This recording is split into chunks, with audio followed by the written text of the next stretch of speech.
Hello friends, welcome to my YouTube channel. Friends, आज हम solve कर रहे हैं एनटीए नेट का पेपर फर्स्ट, जो आपके लिए सीटेट यूपी पीसीएस या दोस्तों आपका एसएससी सीजीएल हो या आपका केंद्रीय विद्यालय है या एनवीएस या डी ट्रिपल एसपी पीजीटी, तो इसके रिगार्डिंग दोस्तों इंपॉर्टेंट क्वेश्चंस हैं। तो आप इन क्वेश्चंस को आप ध्यान से देखिएगा और वीडियो पॉज करके इनको नोट कर लेना। ठीक है, उसके बाद आप रिवीजन कर लेना है, तो आपके लिए ये दोस्तों कई कॉम्पिटिटिव एग्जाम के लिए हेल्पफुल होंगे। तो फ्रेंड्स, सॉल्व करते हैं हम। आपका पहला क्वेश्चन दोस्तों दे रखा है हमें। पेपर आपका हिंदी और इंग्लिश दोनों मीडियम में है, तो सबसे पहले हम इसको सॉल्व करते हैं इंग्लिश मीडियम का। ठीक है, तो दोस्तों इसमें क्वेश्चन नंबर 1 है, the principal of a school conducts an interview session of teachers and students with a view to explore the possibility of their enhanced participation in school programs. This endeavour may be related to which type of research. तो दोस्तों ये research methodology से related question है, तो इसमें आपका option number है 3, action research. जब भी दोस्तों स्कूल लेवल पे कोई प्रिंसिपल कोई बच्चों की या टीचर्स की मीटिंग बुलाता है, तो दोस्तों ये आपका एक्शन रिसर्च कहलाता है। ठीक है, अगला क्वेश्चन है, in doing action research what is usual sequence of steps. तो दोस्तों सबसे पहला आपका है प्लान, फिर एक्ट, फिर ऑब्जर्व, फिर रिफ्लेक्ट। आपको पता है दोस्तों, आपको अगर रिसर्च में सबसे पहले क्या किया जाता है, सबसे पहले प्लानिंग की जाती है, फिर एक्शन किया जाता है, फिर दोस्तों ऑब्जर्वेशन में उसको लाया जाता है, उसके बाद दोस्तों इम्प्लीमेंटेशन यानी रिफ्लेक्ट किया जाता है। ठीक है, अगला क्वेश्चन है दोस्तों, विच sequence of research steps in logical in the list given below. तो दोस्तों आपका रिसर्च का जो दोस्तों स्टेप्स हैं लॉजिकल, वो क्या हैं? तो सबसे पहले क्या है, प्रॉब्लम फॉर्मेशन है, फिर हाइपोथेसिस मेकिंग है, फिर दोस्तों है development of a research design. उसके बाद आपका आता है दोस्तों कलेक्शन ऑफ डेटा, फिर data analysis and formulation of generalisations and conclusions. तो आपका दोस्तों ऑप्शन नंबर 3 सही हो रहा है। ठीक है, सबसे पहले प्रॉब्लम फॉर्म की जाती है, फिर दोस्तों हाइपोथेसिस मेकिंग की जाती है। ठीक है, फिर development of a research design. ठीक है, उसके बाद दोस्तों आपका कलेक्शन ऑफ डेटा, फिर डेटा को फॉर्मल जनरल फॉर्म में ला के उसको कंक्लूड किया करते हैं। ठीक है, तो आपका ऑप्शन नंबर 3 सही है। अगला दोस्तों आपका क्वेश्चन आता है, आपका दोस्तों लिस्ट मैच करना है, ये क्वेश्चन है। सबसे पहला एक्सपेरिमेंट मेथड। तो दोस्तों एक्सपेरिमेंट जो मेथड है वो दोस्तों क्वेश्चनायर है। ठीक है, इससे रिलेट कर रहा है। अगला है एक्स पोस्ट फैक्टो। तो दोस्तों ये आपका स्टैंडर्डाइज्ड टेस्ट है। ठीक है, अगला है दोस्तों डिस्क्रिप्टिव सर्वे मेथड। तो ये आपका friends using primary and secondary sources, इस पे बेस्ड होता है। अगला है फ्रेंड्स हिस्टोरिकल मेथड। तो ये दोस्तों टाइप ऑफ कैरेक्टरिस्टिक्स टेस्ट है। ठीक है, तो फ्रेंड्स आपने देखा एक्सपेरिमेंट मेथड किससे, क्वेश्चनायर से रिलेटेड है, इसका मतलब ए का बी से है। तो ए का दोस्तों ए का सेकंड से है, तो ए का सेकंड आपका थर्ड ऑप्शन भी है, फर्स्ट ऑप्शन भी है। अगला नेक्स्ट दोस्तों बी आपका जो है एक्स पोस्ट फैक्टो मेथड, ये आपका थर्ड से रिलेट कर रहा है स्टैंडर्डाइज्ड टेस्ट से। तो दोस्तों बी का थर्ड से, तो बी का थर्ड से आपका ए का सेकंड और बी का थर्ड दोस्तों सिर्फ ऑप्शन नंबर 3 में है, तो इसका मतलब आपका ऑप्शन नंबर 3 करेक्ट है। ठीक है फ्रेंड्स, तो ये क्वेश्चन दोस्तों आप इनको एज इट इज़ आपके नेट के पेपर में मिलेंगे, सीटेट के पेपर में मिलेंगे, और कई कॉम्पिटिटिव एग्जाम में जहाँ पे दोस्तों लेंदी क्वेश्चंस आते हैं, तो इस प्रकार के मैचिंग आपको पूछी जाती है। ठीक है, क्लियर। अगला दोस्तों क्वेश्चन है, the issue of research ethics. The issue of research ethics may be considered pertinent eight which stage of research. ठीक है, तो इसमें दोस्तों रिसर्च इशू जो है वो आपका at the stage of report finding. तो दोस्तों रिपोर्ट फाइंडिंग में इसकी जो इशूज है वो अकर होती है। ठीक है, क्लियर, ऑप्शन नंबर डी सही है। अगला क्वेश्चन है, in which of the following reporting format is usually prescriptive. ठीक है, तो which format is formally prescribed. तो इसमें दोस्तों आपका ऑप्शन नंबर है 4, सिम्पोसिया। ठीक है, तो सिम्पोसिया किस पे काम करती है दोस्तों, सिलेक्शन बेस्ड। ठीक है, तो फ्रेंड्स ये क्वेश्चन आप वीडियो पॉज करके नोट डाउन कर सकते हैं, और इनको बार बार आप रिवाइज करना, तो आपके लिए डेफिनेटली ये हेल्पफुल साबित होंगे। तो अगला दोस्तों क्वेश्चन आता है आपका पैराग्राफ ओरिएंटेड। तो दोस्तों नेट के पेपर में सबसे दिक्कत, नेट या सीटेट के पेपर में सबसे जो प्रॉब्लम क्रिएट होती है वो आपके पैसेज से रिलेटेड है। इसमें दोस्तों बहुत ज़्यादा कंटेंट लिखा होता है, तो दोस्तों इसमें टाइम वेस्टेज होता है। तो आप क्या करो, इसकी जितनी ज़्यादा प्रैक्टिस करोगे उतना जल्दी आपके क्वेश्चन सॉल्व हो जाएंगे। तो दोस्तों मैं कंटेंट आपको, आप इसको अच्छे से पढ़ना, और इसके क्वेश्चन में डायरेक्ट दोस्तों बता रहा हूँ कैसे इनका आंसर क्या सही है। ठीक है, तो ये क्वेश्चन दोस्तों आप जितनी ज़्यादा प्रैक्टिस करोगे उतना आपका टाइम कम कंज्यूम होगा और आप अच्छे से कर पाओगे। ठीक है, तो आप इसको ध्यान से देख लीजिए दोस्तों।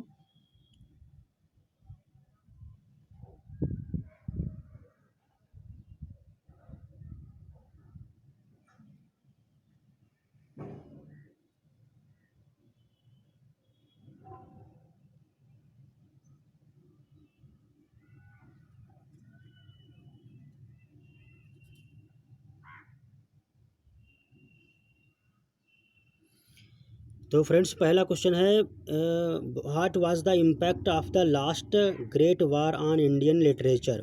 तो दोस्तों इसका आंसर आपका है fourth, it offered eloquent support to the western world. ठीक है। अगला दोस्तों क्वेश्चन है, what did Tagore articulate in his last testament. तो दोस्तों ऑप्शन नंबर 20 का सही है, exposed the human pretensions of the western world.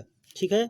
अगला दोस्तों क्वेश्चन है, what was the state of Indian intelligentsia during the period of great war. तो दोस्तों इसमें है आपका option number third, they prompted creativity out of confused loyalties. ठीक है। अगला दोस्तों क्वेश्चन है, identify the factor responsible for submergence of creative energy in Indian literature. तो दोस्तों इसमें आपका ऑप्शन सही है, ग्रेट एगोनी ऑफ पार्टीशन। ठीक है। ऑप्शन नंबर थर्ड सही है, ग्रेट एगोनी ऑफ पार्टीशन। अगला क्वेश्चन है, what was the after math of that survived tragedies in Kashmir and Bangladesh. तो इसमें दोस्तों आपका ऑप्शन फोर्थ सही है, नेशनल रिकन्स्ट्रक्शन। ठीक है। अगला क्वेश्चन है, the passage has the message that. Option number B दोस्तों क्लियर इसका सही है, great literature emerges out of chains of convulsions. ठीक है। तो ये आपका ऑप्शन सही है। तो दोस्तों इसका आप हिंदी वर्जन भी देख लीजिए, कभी कभी क्या होता है क्वेश्चन हिंदी वर्जन में अच्छे से समझ में आ जाता है। ठीक है। तो दोस्तों पेपर में दोनों वर्ग आपका मीडियम में आता है, हिंदी और इंग्लिश मीडियम। तो जहाँ आपको कन्वीनियंट लगे उस मीडियम से आपका आंसर निकाल के करेक्ट कीजिए। ठीक है। तो ये आपका दोस्तों पैराग्राफ दे रखा है। इसमें दोस्तों पूछा जा रहा है, पिछले महायुद्ध का भारतीय साहित्य पर क्या प्रभाव पड़ा। तो दोस्तों इसमें आपका ऑप्शन नंबर है फोर्थ, इसने पश्चिमी दुनिया को प्रबल समर्थन दिया। अगला दोस्तों क्वेश्चन है, अपने अंतिम महाग्रंथ टेस्टामेंट में टैगोर ने किसकी अभिव्यक्ति की। तो दोस्तों इसमें टैगोर ने अभिव्यक्ति की थी ऑप्शन नंबर बी, पश्चिमी दुनिया की मानवीय विज्ञप्तियों की पोल खोली थी। ठीक है। अगला क्वेश्चन दोस्तों है, महायुद्ध के समय भारतीय बुद्धिजीवियों की क्या सोच थी। तो दोस्तों इसमें आप ऑप्शन नंबर थर्ड सही, उनकी अनिश्चित निष्ठावानता ने सृजनात्मकता को बढ़ावा दिया। ठीक है। अगला दोस्तों क्वेश्चन नंबर 10 है, भारतीय साहित्य में सृजनात्मक ऊर्जा को सन्निहित करने वाले कारक की पहचान कीजिए। तो दोस्तों इसमें आपका ऑप्शन सही है तीसरा विभाजन फलस्वरूप अनुभूत तीव्र यंत्रणा। ठीक है। अगला क्वेश्चन दोस्तों 11 है, कश्मीर तथा बांग्लादेश की त्रासदी से जनित प्रभाव क्या थे। तो दोस्तों इसमें राष्ट्रीय पुनर्निर्माण था, राष्ट्रीय पुनर्निर्माण। अगला दोस्तों है, प्रस्तुत गद्यांश का कथ्य यानी संदेश क्या है।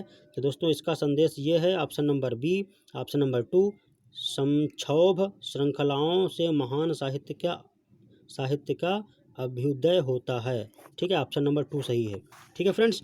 तो दोस्तों हिंदी इंग्लिश जिस भी मीडियम में आपको अच्छा लगे उनको जितनी ज़्यादा प्रैक्टिस करोगे उतना दोस्तों आपका टाइम वहाँ एग्ज़ाम टाइम में कम लगेगा और आप अच्छी तरीके से इन क्वेश्चंस को कर लोगे। ठीक है। ये क्वेश्चन दोस्तों नेट के पेपर में ऐसे लेंदी क्वेश्चंस आते हैं जिससे आपका टाइम ज़्यादा कंज्यूम होता है और आपका पेपर छूटने होने के चांसेस ज़्यादा रहते हैं। तो मेरी दोस्तों सजेशन यही कि आप जितनी ज़्यादा प्रैक्टिस करोगे उतना आपके लिए बेटरमेंट रहता है। ठीक है। तो ये क्वेश्चन दोस्तों वो आपकी प्रैक्टिस ओरिएंटेड ज़्यादा है, आप जितनी प्रैक्टिस करोगे उतना ज़्यादा आप इसमें एक्सपर्ट हो जाओगे। ठीक है। तो अगला क्वेश्चन दोस्तों है, इफेक्टिव कम्युनिकेशन प्री प्रोसेसेस क्या है दोस्तों, अंडरस्टैंडिंग है। ठीक है। अगला है, when verbal and non verbal messages are contradictory it is said that most people believe non verbal messages. ठीक है। अगला क्वेश्चन दोस्तों है, that typical feature of an information rich classroom lecture is the nature of being factual. दोस्तों factual communication होगा।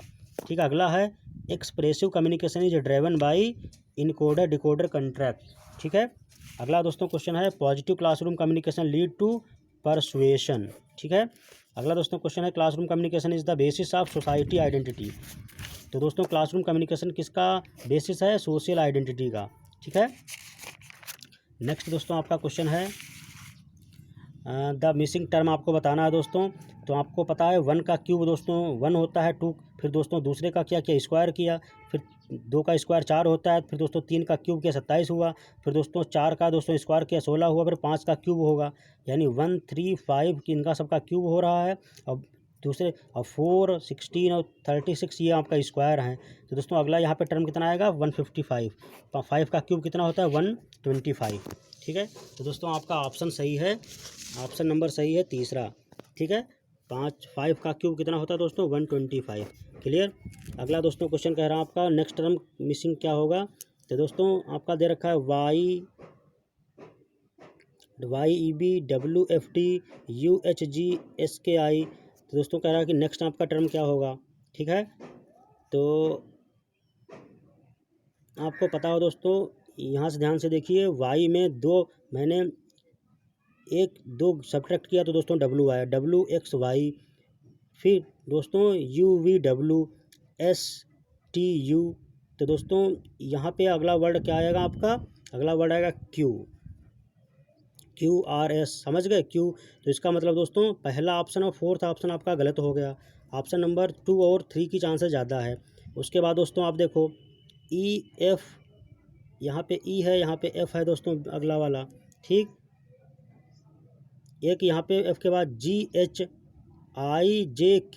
यानी मतलब दोस्तों यहाँ पे J को गैप नहीं था E और F में, फिर दोस्तों F और H में एक गैप है, और H और K में दोस्तों 2 गैप है, तो K से अगला 3 गैप होगा, LMNO आएगा। इसका मतलब दोस्तों क्या है, O आएगा। तो आपका ऑप्शन नंबर कौन सा सही हो गया, सेकेंड। ठीक है, QOL। तो यानी QOL यहाँ पे आपका ऑप्शन सही है। ठीक है। अगला दोस्तों क्वेश्चन है if A is coded as C, M is coded as I, N as P, S as O, I as A, P as N। तो दोस्तों E as M, O as E and C as S, then the code of companies will be. तो companies का दोस्तों क्या मतलब होगा ये आपको बताना है। ठीक है। तो C को दोस्तों M माना है। ठीक है। तो C को दोस्तों M माना है। ठीक, C एज M। तो इसका कंपनीज का कोड क्या होगा,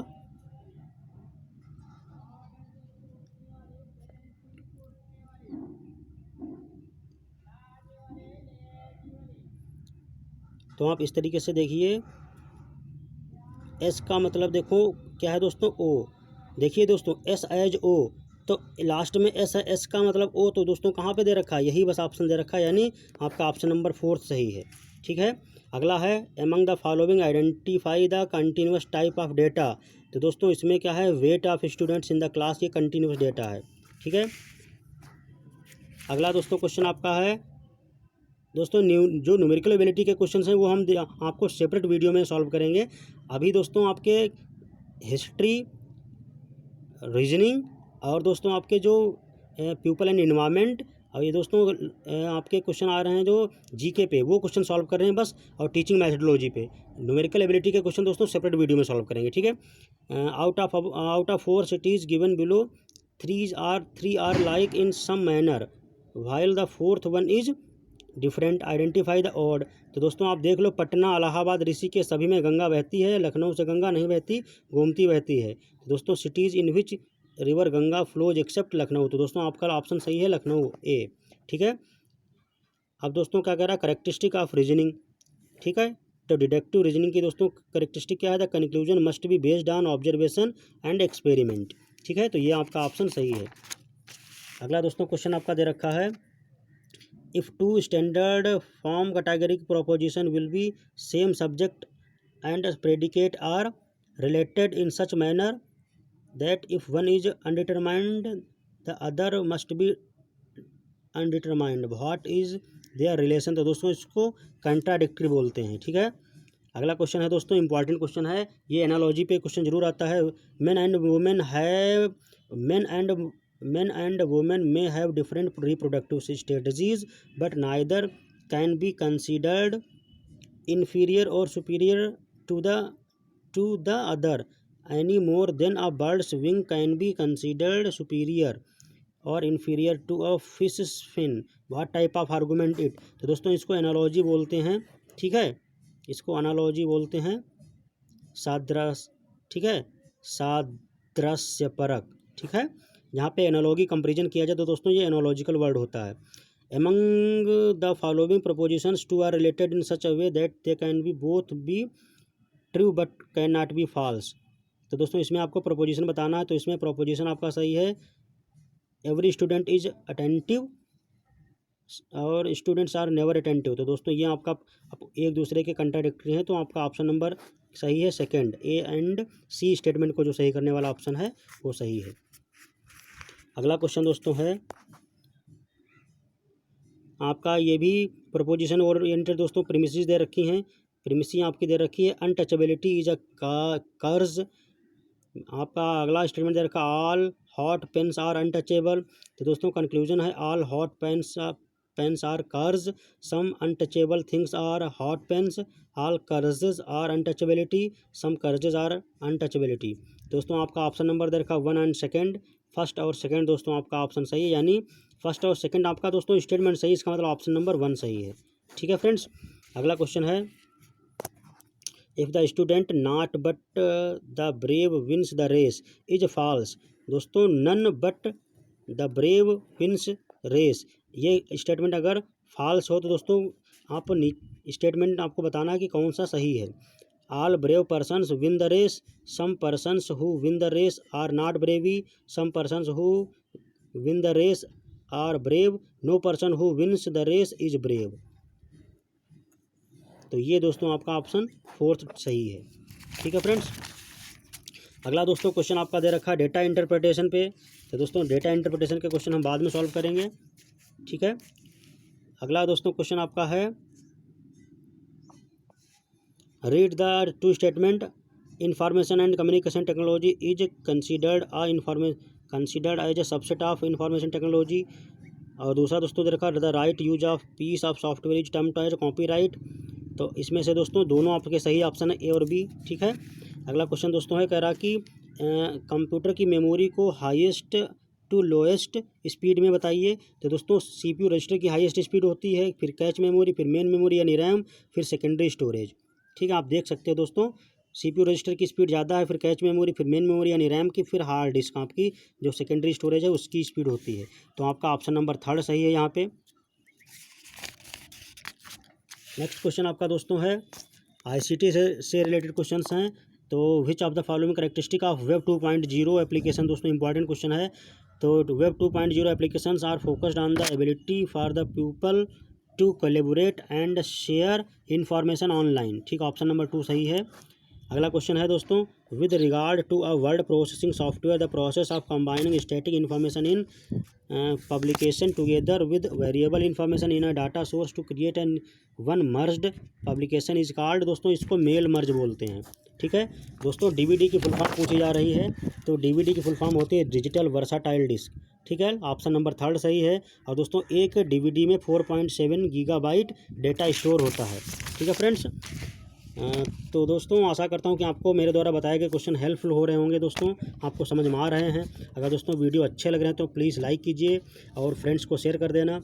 दोस्तों हो सकता है कुछ आपको विजुअल वीडियो को क्लियरिटी अच्छे से ना आती हो, तो दोस्तों बोर्ड पे वीडियो शूट करने में टाइम ज़्यादा कंज्यूम होता है, इसलिए दोस्तों मैंने आपको ज़्यादा से ज़्यादा डेटा कम समय में पहुँच जाए, तो मेरी यही कोशिश है। तो फ्रेंड्स अगर वीडियो बहुत अच्छा नहीं है या सिर्फ क्वेश्चन पेपर पे मैं आपको बता दे रहा हूँ, तो इसको दोस्तों आप निगोशिएशन करना, ठीक है। आपको बस कंटेंट कितना फ़ायदेमंद है ये आप फोकस करना, ठीक है, और आपके लिए फ़ायदेमंद है या नहीं। तो दोस्तों मेरा यही ऑब्जेक्टिव है कि आपके पास कंटेंट अच्छे से पहुँच जाए। वीडियो दोस्तों बोर्ड पे शूट करना टाइम ज़्यादा कंज्यूमिंग है और अकेले पॉसिबल नहीं है, तो आपके पास ये कंटेंट अच्छे से पहुँचे, आपकी प्रिपरेशन अच्छी हो, हमारा यही मेन मोटो है, ठीक है। अगर दोस्तों कोई कन्फ्यूजन रही हो तो आप हमें कमेंट करके लिखिए, हम आप आपकी प्रॉब्लम को तुरंत सॉर्ट आउट करेंगे, ठीक है। फ्रेंड्स, मेरा यही एक अप्रोच है कि जो स्टूडेंट्स ऐसे हैं जिनके पास फाइनेंशियल इतना स्ट्रांग नहीं है, वो कोचिंग सेंटर में उनके पास स्टडी मटेरियल नहीं है, तो उनके पास कंटेंट पहुंचाना यही मेन मोटो है। तो अगर आपको लगता है कि कोई आपकी जान पहचान में ऐसा है तो उसको आप ज़रूर शेयर कीजिए और इन्फोर्स कीजिए ताकि उसके पास ये कंटेंट पहुंच जाए, ठीक है, उसके लिए हेल्पफुल हो। तो फ्रेंड्स, ये क्वेश्चन सभी एग्ज़ाम में आए हुए हैं और आपकी जितने भी एग्ज़ाम होते हैं उन सब में कहीं ना कहीं पूछे जाते हैं, रिपीट होते हैं और सभी इंपॉर्टेंट क्वेश्चन हैं। तो इनको आप नोट्स ज़रूर बना लेना वीडियो को पॉज करके। दोस्तों, जो रिमेनिंग क्वेश्चन जिसके हैं वो हम आप अगले वीडियो पे शूट करेंगे। तब तक के लिए थैंक यू।